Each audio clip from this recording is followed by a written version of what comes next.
I scorched the earth with these hot lines for the millionth time. Fire and brimstone erupted from the microphone. Well, it's good to see everyone survive the winter storm that kind of roared through the area over the weekend. I dumped about a foot of snow on the Region F. I don't know about you, but I've shoveled enough snow this winter to last me a lifetime. And my back and legs and arms are still paying for that right now. I think it's the first time ever. I think it took me 4 times to shovel the snow for one storm. It was pretty awful. I can't remember the last time the temperature was above freezing. I spent a lot of time walking around the neighborhood, and it has just been pretty brutal.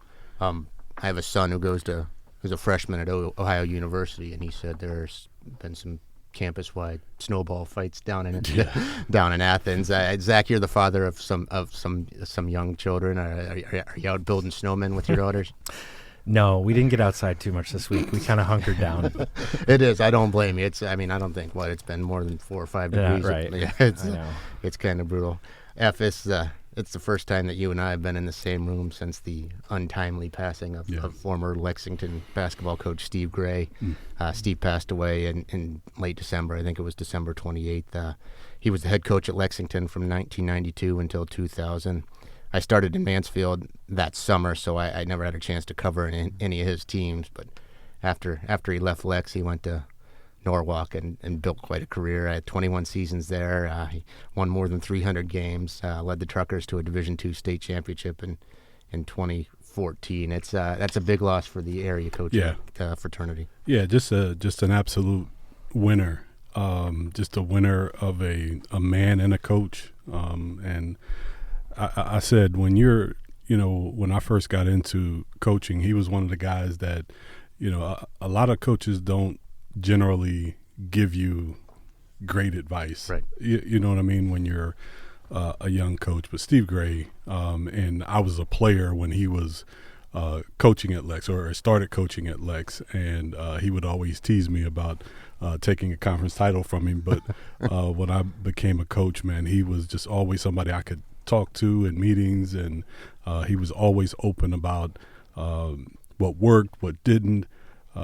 Just a great guy, and it was sad to hear that he had passed away. Great guy, great gentleman. Yeah, there was a time when all you coaches would get together for the tournament draw, and I think that ended once COVID arrived. But there was a time when you'd all get together in one room. It was usually the morning of Super Bowl Sunday, if I'm not mistaken. Right. Well, this was, I think, 2018 in Norwalk, where Steve was coaching at the time. They were in a Division II, and the draw was at Madison. The tournament was at Madison, and that year, I think, of the 14 teams, I think 11 of them had 500 or better records. I mean, it was a really, really, really tough tournament draw, and how it worked then is the coaches kind of were able to put themselves on the bracket, depending on their seed. And I think Norwalk was seeded 6th or 7th or something, above 500, but seeded 6th or 7th. And Steve would look at the bracket, then look up and look at the bracket, never said a word. And finally, Doug Rickard, who was the tournament coordinator, whatever, the AD at Madison, said, Steve, we need your choice. And Steve looked up and said, well, I choose to go play in a different district. I got a big laugh from all the other coaches. Yeah, he's a guy who's certainly going to be missed. Mm-hmm. Well, shifting gears a little bit here, F. Last time we had a podcast, I a couple weeks ago, I kind of teased and let people know you had a new project coming up, and tell us all about what you got cooking. Well, I had for a long time I thought about I had been encouraged to start a podcast, and anymore there's, I think the last research number I did, and you guys may know better, there's 5 million podcasts right now. So when I decided that I was going to do it wasn't like, I was breaking any records or anything, but I decided, look, there's a lot of things that I like to talk about myself, and I want to kind of open up about some topics and have some guests in that may want to come in, and I want to be able to do it potentially from home. My wife kicks me out and puts me in the basement a lot, so I turn my basement into a makeshift studio. Have yourself a studio. So I said this ought to be fun, and Actually, just had my first guest, who was Ontario's coach. Jerry Moten was just on, and we had a great conversation. So it's called Beyond the Scoreboard, and I'm hoping it's going to be it's going to be a mix of course, it's me, so it's going to be a lot of sports, but it's also going to be a lot of things about community, community voices, and a lot of things. It's going to be a mix of a lot of different things. So, but sports are going to be the foundation because quite frankly, I don't that's my comfort zone. But we're going to talk about a lot of things on the podcast. So I'm hoping for the best, and I want to thank you for this opportunity, and a lot of people for the opportunity to get into this space, because I probably wouldn't if I wouldn't be in this space with you guys. Where can people listen? Where can they find it? The channel is on YouTube. It's Beyond the Scoreboard with Effie James. And the interesting thing about podcasts, and you guys probably know this, it is difficult to find an original name. Mm-hmm. Now, there's probably 1,000 Beyond the Scoreboard podcast, but there is probably only 2 Effie James in the world, me and my dad. Right. So it's Beyond the Scoreboard podcast with Effie James, and that's how you'll find my podcast on YouTube. It's kind of amazing to me what the media landscape in 2026 looks like compared to what it looked like when I started in the business. Back then, people got their news from newspapers or watching the evening news, and now people consume media differently, and that's why you and I are sitting in here right now. That's why podcasts have become such a big thing. Mm-hmm. I agree. It's like newspapers are like DVDs and VCRs. It's kind of a dead technology, really, and it's. I've always told people that there are good newspaper jobs, but you got to go to Arizona or Southern Florida where older folks are retiring to. But now I don't even think that's the case anymore. I mean, most people look at their devices just like the rest of us. Yeah, not newspaper, for real. Yeah. It's a very different world, and I think that's why we're sitting in a podcast studio now and instead of doing what we have done traditionally. Right. Guys, the high school basketball season is kind of entering the home stretch here, and the tournament draws are just around the corner, and the postseason begins in mid-February. There's a handful of teams in the area capable of making some extended tournament runs, and Mansfield Senior boys are one of them. Marquise Sykes has a talented bunch, a skilled bunch too, and they could make some noise in the Division III postseason. Now this stuns me every time I say it or write it, but Mansfield Senior hasn't won a district tournament since 2014. If the Tigers are to break that streak, our guest this week will certainly be a big reason why. He's just a sophomore, but he's averaging 23.2 points a game. We're joined today by Kaylen Brooks. Kaylen, thanks for braving the cold and coming out here and joining us. Yes, sir. Thanks for having me. Absolutely. We got a lot to unpack, but before we do that, let's take a minute to thank our sponsor, Graham Auto Mall. Whether you're looking for a new ride or keeping your current one in top shape, Graham Auto Mall has you covered. Shop a huge selection of new and pre-owned vehicles or trust their expert service team to keep you on the road.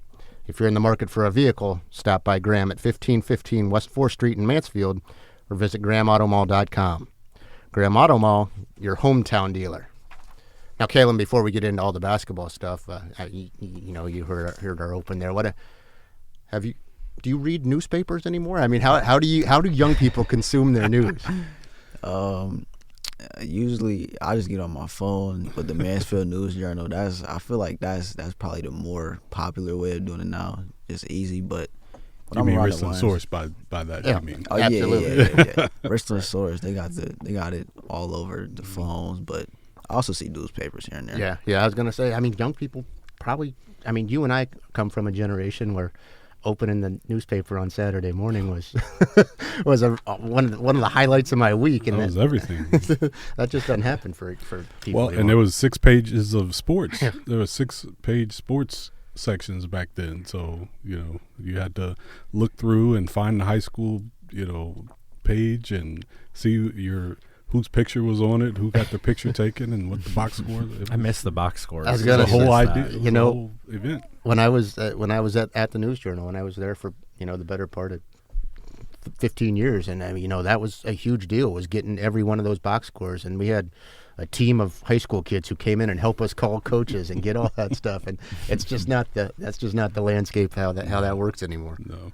So, given the winter weather, I mean, you guys haven't had school. I think you had school 3 days last week. You haven't had school a day this week. What does that do in terms of the way you prepare? I mean, what's practice look like? Are you guys allowed in the building right now?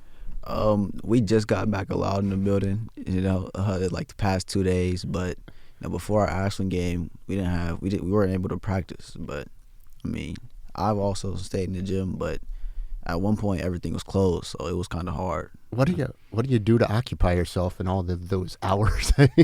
Are you going sled riding? What are you doing? No, I don't really mess with the cold weather, but but I stayed inside. I just had to watch a little film, just do something to keep me a little entertained. But other than that, it's pretty boring. Play some 2K. Yeah, that too for sure.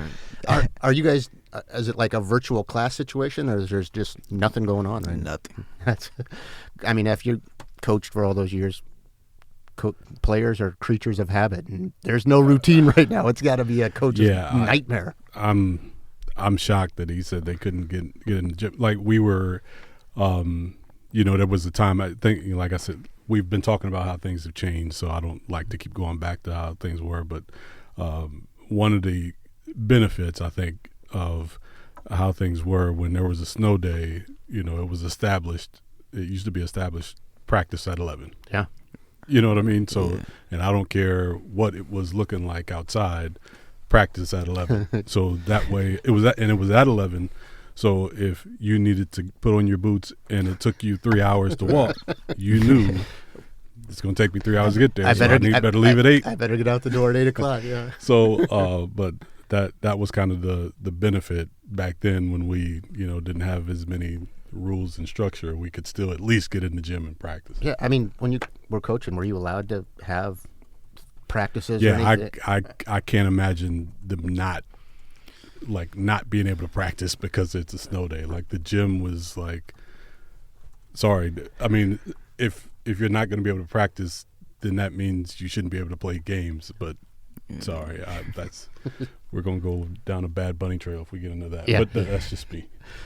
Kaylen, you were a second generation, maybe more than that, but your dad John was a Mansfield Senior basketball player. What has he told you about his career? Have you seen the footage?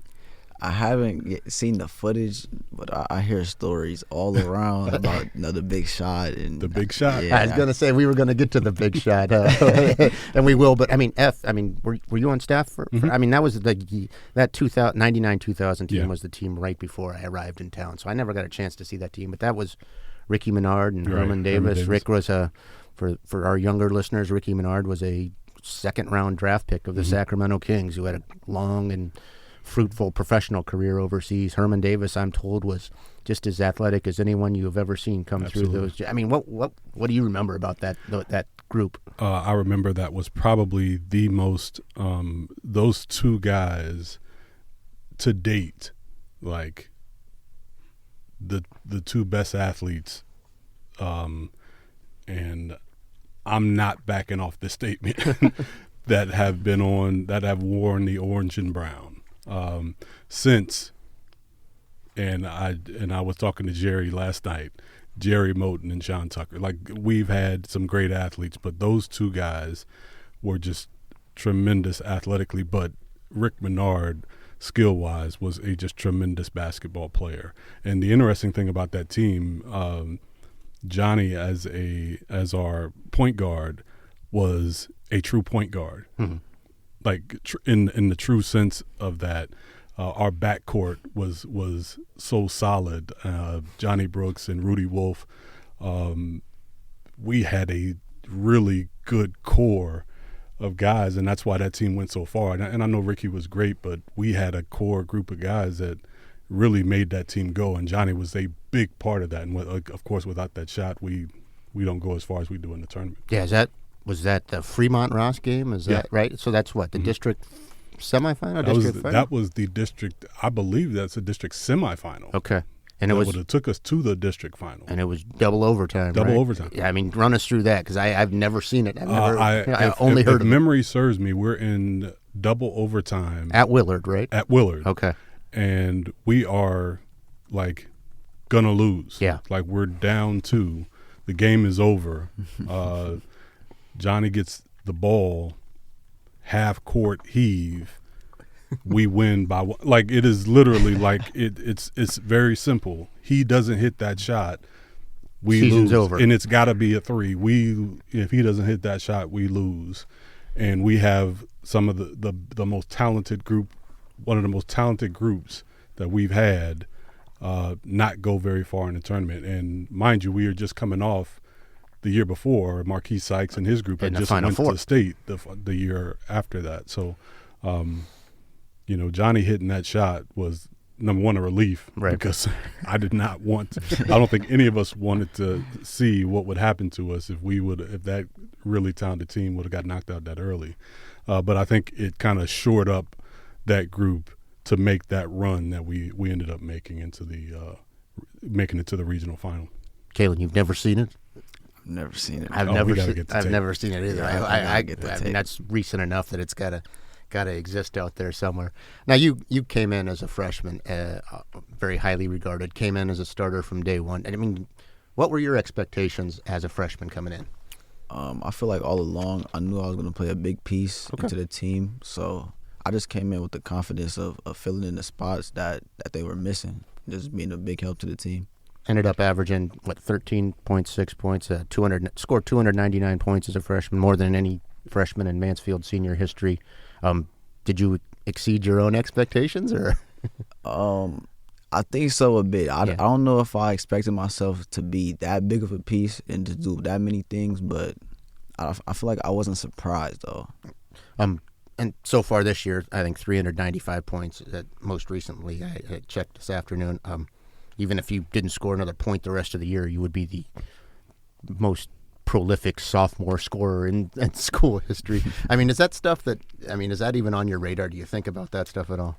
Sometimes I do, but at the end of the day, I'm more about the team and winning, so I kind of focus more about the team. But that stuff definitely does pop up a lot. Right. I think 694 points so far, halfway through your, with at least 6 games as a sophomore. I mean, you're starting to enter rarefied air there. I mean, there's conversations to be had about the all-time scoring leader, Patrice Owens, and you getting there. I mean, that's a lot for a young man to. Well, Marquise told me the summer of your freshman year, and he comes to me and he says, "Hey, look," he said, "Kaylen's going to blow away the scoring record." Wow. He said, and I said, "What?" He said, "No." He said, "No, we got a guy that's going to blow. He said he's not even going to be close." I said, "Look, man." I said, "This is me. Come on." Right. He said, "I'm telling you." He said, "I'm telling you."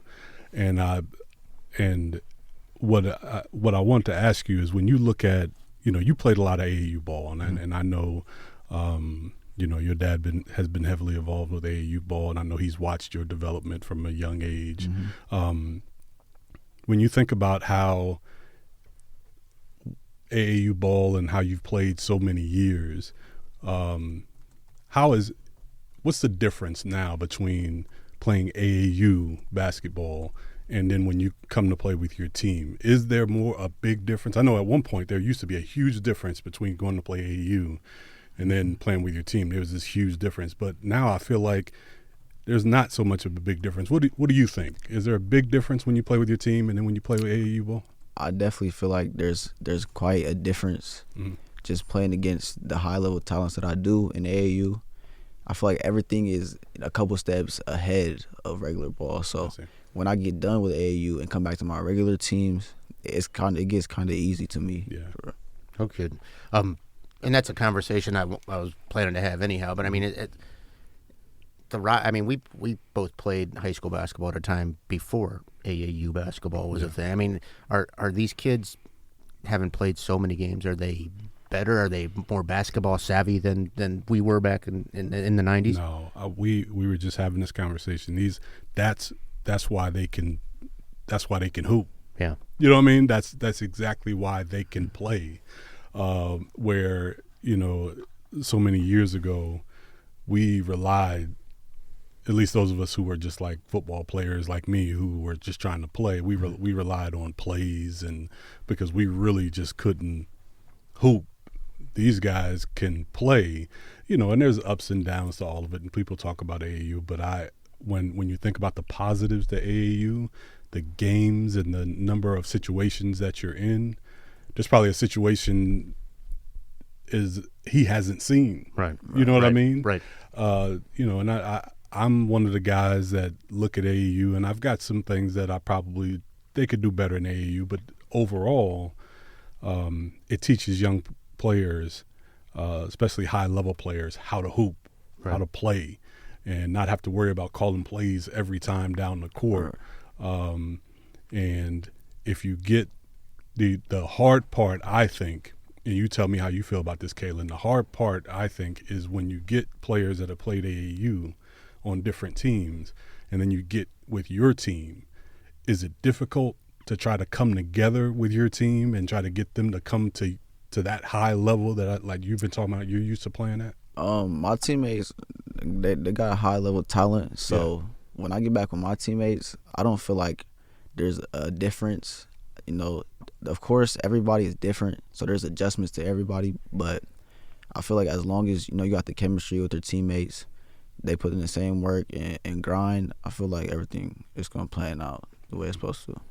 And if you had the opportunity to coach a very talented freshman when you were the coach at Sure. Senior, I mean, Keon Johnson was built different. People used to say to me, "Oh, could you imagine if Keon was 6 foot tall?" And Sure. I would say, "Could you imagine if he was 5'9"? Because Keon was a 5 foot, maybe 5'7" at the time, and I mean, that's a lot for a friend. I mean, now Keon was a little different because he was playing on a team with Darren Harris and Jalen Watts. He was kind of a role player, but to come in and do the things that Kaylen did as a freshman, that's hard to do. Yeah, and I think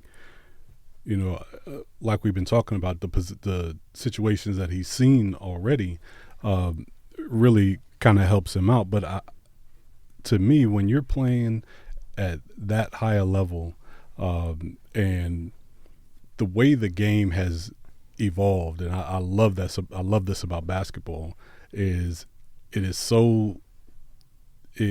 to have a young man like Kaylen who's able the shooting range, it changes every dynamic of the game. So now a player like myself who didn't have that range, it opens up everything for me. I'm a guy from 7 foot and in, 10 foot and in, I can play. Right. But now because Kaylen's on the court, the defenses have to play. It spaces everything out for me. So now I can, and we have guys on Mansfield's team that maybe they don't have the range of Kaylen, but it opens up the court for them too. So even if he doesn't have the ball, it opens up the court for them. So that is how the evolution of the game works. So even if he's not shooting, he makes the game easier for his teammates. Right.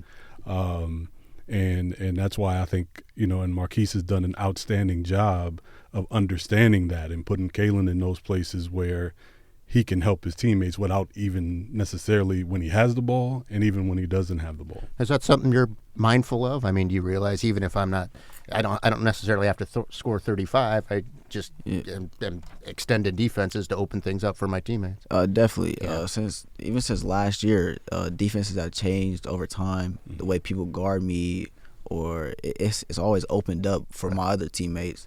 Because if the whole defense is focused on me, I know that means all 4 of my other teammates, they have a better opportunity. So it definitely opens up the rest of the offense. Now, I covered several of your games last year, and physically you look very different this year than you did a year ago. I mean, what was I'm told you spent a lot of time in the weight room. Just take us through that. I mean, how did you get into the strength training? I really, as soon as the season ended, I instantly hit the weight room. Definitely got with some weight trainers to definitely change my body to the way that it's not so easy to maybe push or shove me or get me off my spot. So I definitely spent a lot of time in the weight room in the summer, countless hours, definitely working on my body. So is that something you realized after or during your freshman? Did you realize you needed to get stronger? Yeah, definitely, for sure. The way people, the defenses, if I would try to move, they would try to guard me differently to take me out the game. I definitely noticed that, and definitely. And I've noticed a lot this year. I mean, you were able to finish through contact, and that's a completely. I mean, that makes you a very different player than you were. I mean, is that something that are you mindful of that? Definitely. At the beginning of the season, I wasn't shooting the ball too well, and I think I scored about like 100 points in the first 3 or 4 games, and I only had like 1 3-pointer. So that definitely showed me that like the weights have definitely paid off. I can definitely finish through contact without getting off my spot. So it definitely helped. If I don't know what it was like at your school in the 90s, but at my school in the 90s, weightlifting was not very. It was not. Well, not for basketball players. Our coach actually was like, "I don't want you guys to lift; it'll mess up your shot." Yeah. I'm like, "Oh, that logic is that when you. I mean, hindsight being that's crazy talk." But yeah, for basketball players, that wasn't. We didn't do a whole lot of that. But because we had so many, I think our entire team was multi-sport, so it didn't factor in for us. One of the things that I see, Kaylen, from last year to this year, and was last year, and as a coach, I would be sitting and I'm looking like, why is Kaylen? And this year I see such a difference in it, but I'm like, why is when teams would pressure us, Kaylen would be down on the other end of the court while everybody else is handling the basketball. I'm like, get the ball. Right. And, I'm one of them old coaches sitting there like, you know what I mean? Go tell them to go get. And this year, I'm watching that element of your game where now you are a primary ball handler. I'm seeing, and you're still young. You're a primary ball handler. You now want the ball in pressure situations. Is that something that you recognize coming into this year, or that's something that you really said, I want now to be able to handle that pressure better? Definitely. I've seen how the defenses changed and how they kind of did whatever they could to take me out of the game. Mm-hmm. So I definitely noticed that, to be more effective, I have to be on the ball more. Right. So I can't just be off the ball getting, maybe double teamed.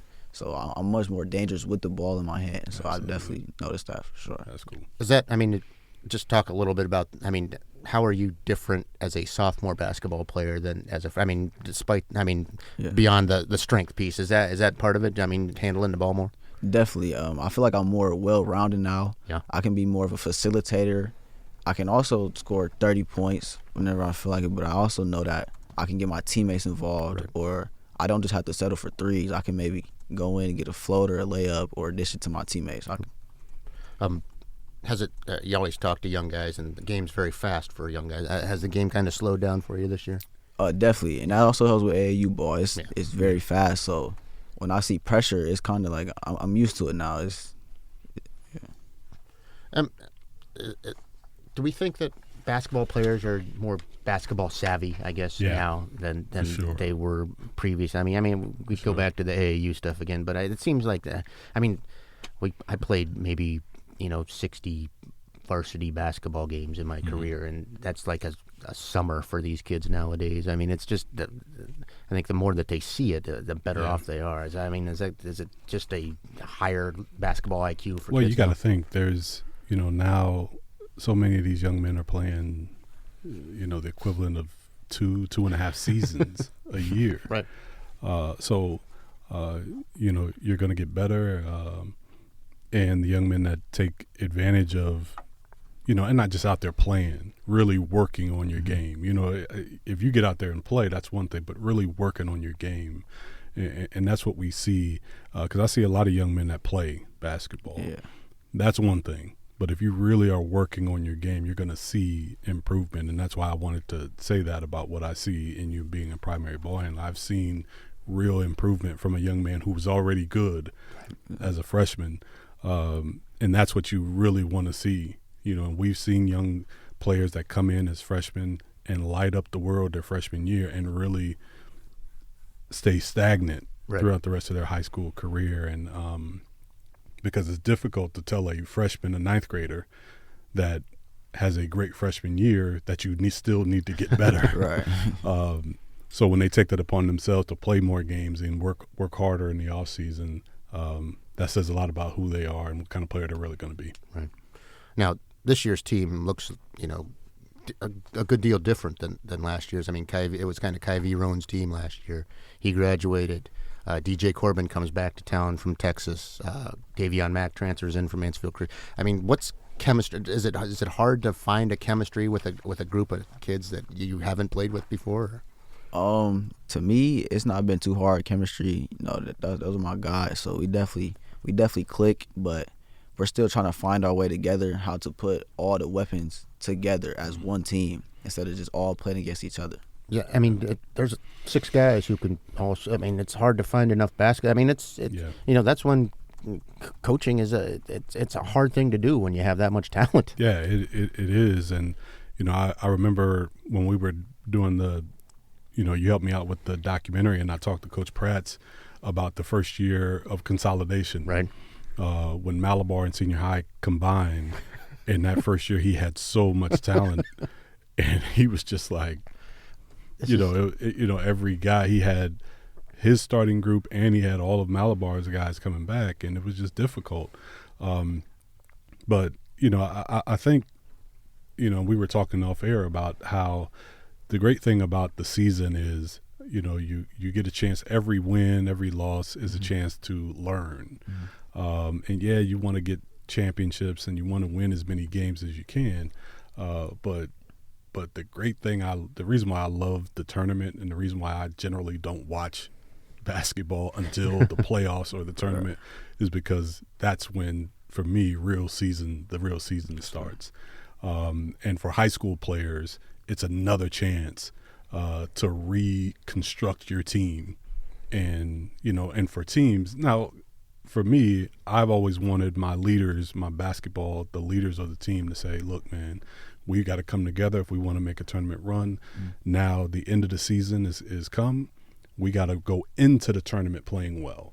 Right. We can't just show up at the tournament and say, hey, we're wearing orange and brown, lay down so we could win. Right. We got to roll into the tournament playing well. And that has got to be the goal. But the talent is there, but that consistency in those roles, and I think that's what we're talking about in the end, no matter what your talent level is, everybody going to have to find a defined role and be a star in it. So just because I can shoot a 3 and I'm a good 3-point shooter, your role might be to be the best defender you can be on this team. Right.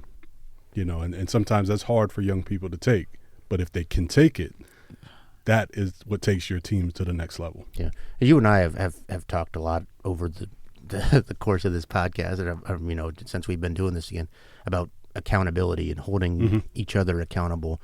As a sophomore, do you kind of is it okay? Can you get on those guys, the older guys, and be like, look, we and that's a tough spot. That's a tough needle to thread for a young guy, I would think. Yeah, definitely. But it's all a brotherhood. We all know that if I get on you, it's because I want you to be better, or it's because I want us to do better. So we don't take it personal. It's all love, and we know that.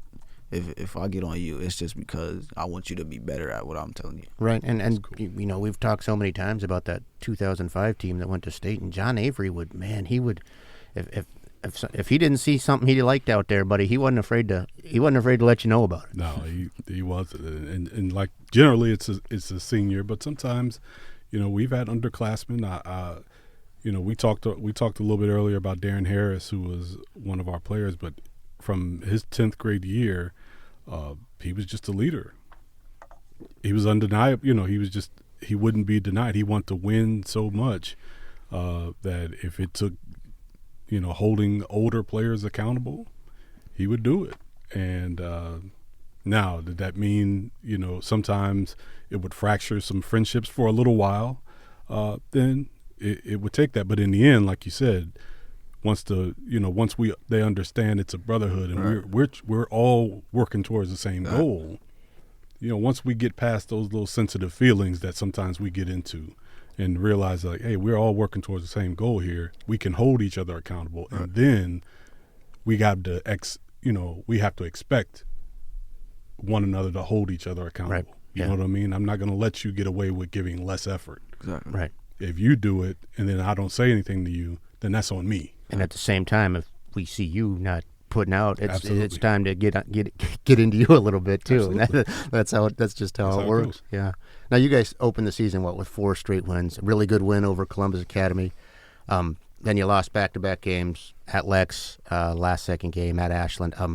2 conference losses was probably not what you were expecting. I mean, where were you guys mentally after that stretch there? It was a little rough stretch there for sure. It was rough on us, but we just had to stay together and know that it's not over. It's nowhere near over. You know, like you said, once the tournament time, it's a whole new start. So, you know, if we stay together and overcome the adversity, it's gonna be great. Yeah. Then you guys won 4 in a row, and again, then went to Lima Senior. That's a really good Lima Senior team. Lost up there. Lost to a really good Massillon team this year too. And then at New Philly, New Philly was picked to be among the conference favorites. I mean, but nonetheless, 3 straight losses, and that's not something that happens very often. I mean, that's another tough spot for you guys to have to overcome there. It's definitely another tough spot to overcome. It's definitely another obstacle that we got to get past. But I mean, we just got to stay strong and stay together. Yeah. And then you won a few row again. That brings us to my point, which is the game earlier this week.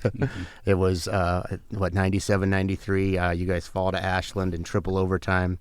Ashland's Paxton Ediger hit a shot that, I mean, let's be honest, probably shouldn't have went in to force the second overtime. It was a miraculous shot. I don't even know if Pax looked at the rim when because the ball kind of got bobbled around a little bit, and he had to pick it up and just launched it as time expired, and it found its way in. For me, it was it's a super fun game to cover, one of the best games I've ever covered. But that's a tough way to go out. Just talk a little bit about that night. I mean, it was super exciting, but to come up short like that. We with not having the practice, we knew we couldn't let a slow start happen. Right. And we had a slow start. I was gonna say you did have a slow start. At one point it was 20-9. We were down. We found ourselves in a little hole, but we fought back like we always do. Right. And they made a couple more plays at the end, and they came out on top. It's And we talked about it. I think I like to call it the Steph Curry effect. I mean, he's in range as soon as he crosses midcourt, and the Baith kid from Ashland was in range as soon as.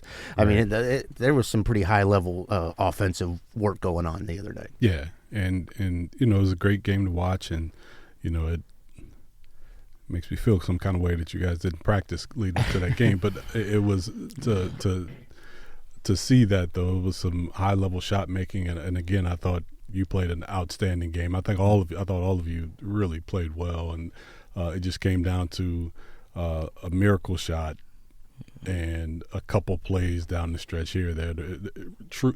Everybody says it could have went either way, but that one really could have went either way. When you think about games like that, and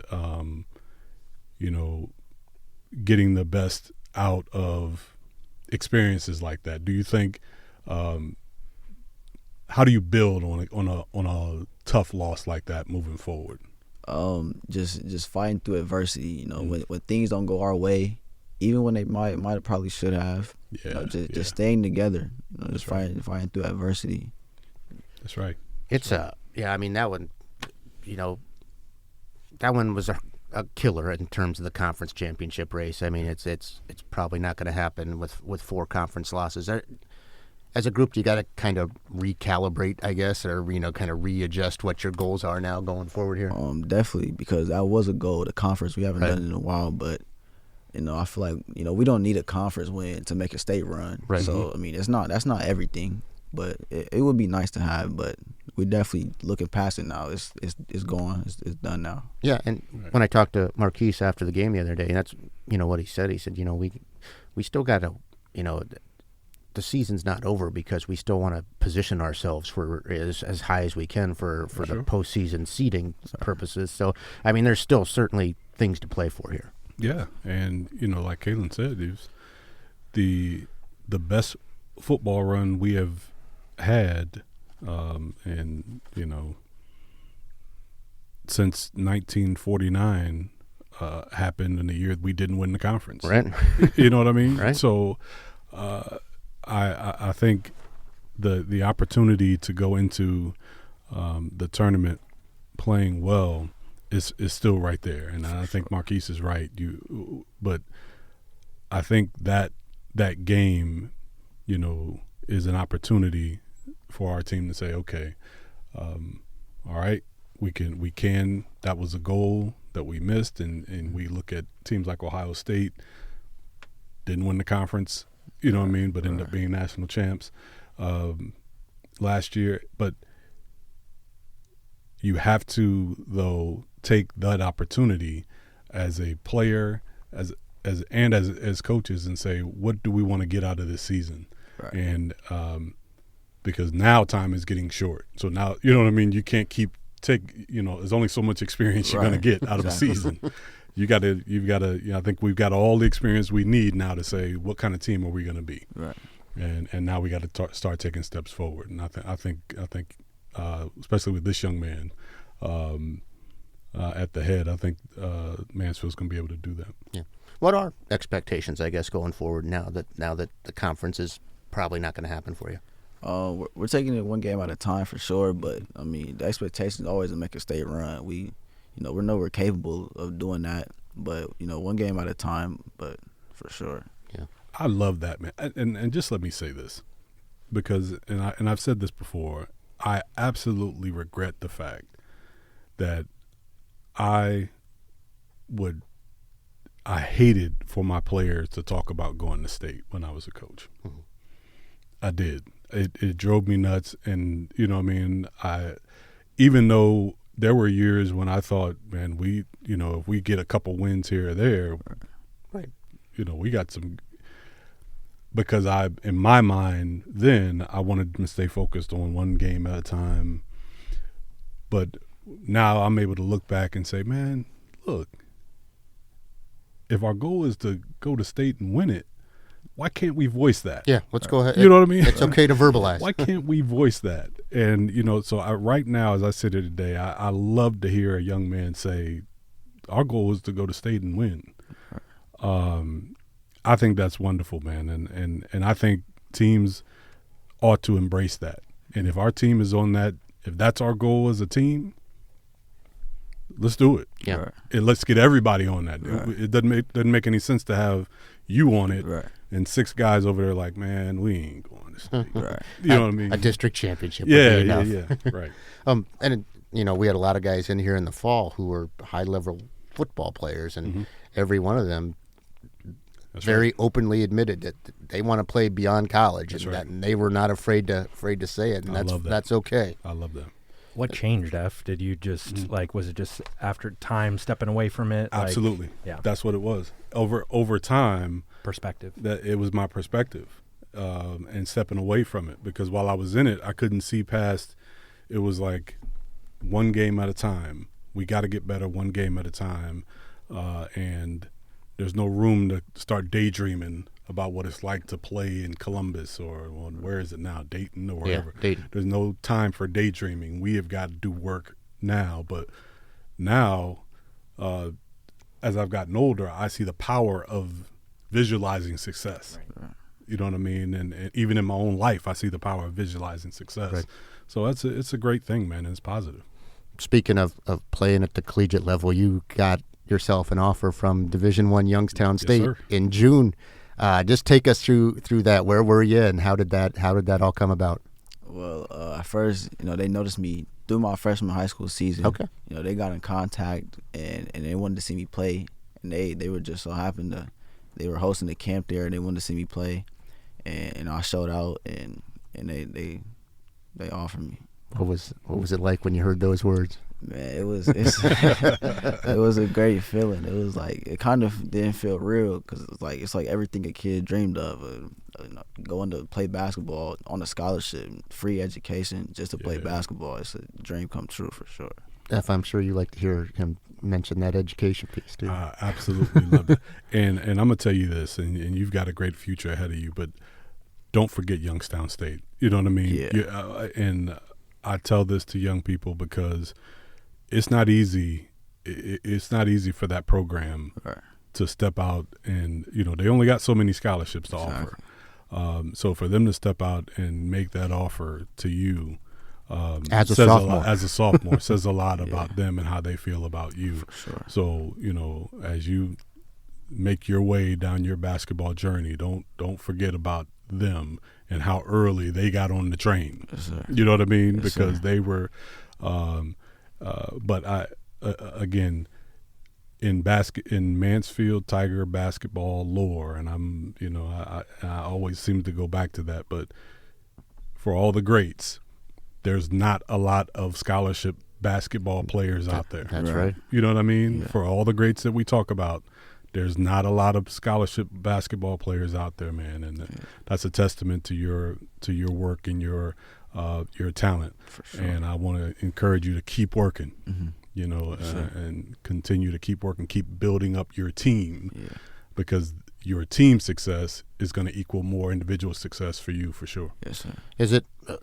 Who else is coming on board? Are you hearing from anyone else right now? Or? I have been hearing from different schools, or different schools been in contact with my coaches, but yeah.